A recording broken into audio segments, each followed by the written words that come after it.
Our next cat is Becky. She is a 9-month-old domestic Shorthair.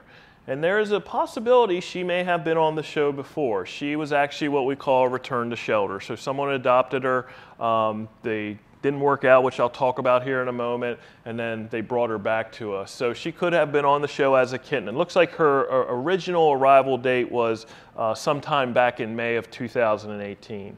So because she was here before, a lot of the stuff has already been done for her, such as being spayed and microchipped, so on and so forth. So if someone were interested in adopting her, it'd be a fairly quick turnaround because there's not a lot to do on our end.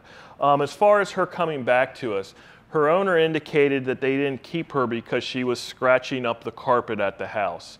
Now, what we would hope people would do is maybe talk to us about issues they're having before they just bring an animal back.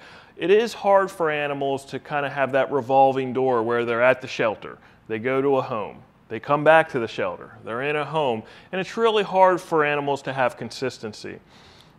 There's a great new initiative that's being introduced here at the shelter. It's called Project Hope, and it is actually being managed by our auxiliary group, Focus. And what Project Hope hopes to do is let people make wise decisions if turning animals into the shelter is right for them. So they have information on trying to solve problems you may be having with your animals, or they may have other solutions than using the shelter, or if they feel that it is right for you to turn your pet into the shelter, that is something they will tell you to do. So it's almost like another avenue people will have to make a good decision, what's best for them, of course, but also the pet.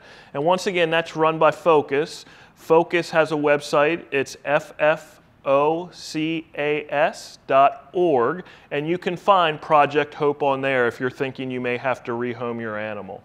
So Becky is still a juvenile cat. She is going to be playful, so she may want to play at 2 a.m. and, you know, run around and things like that. But she will become just like any other adult cat, most other adult cats, I should say, and, you know, want to lay around more, so on and so forth. So if you're looking for a cat that's not an adult but not a kitten anymore, she's going to be a great pick for you.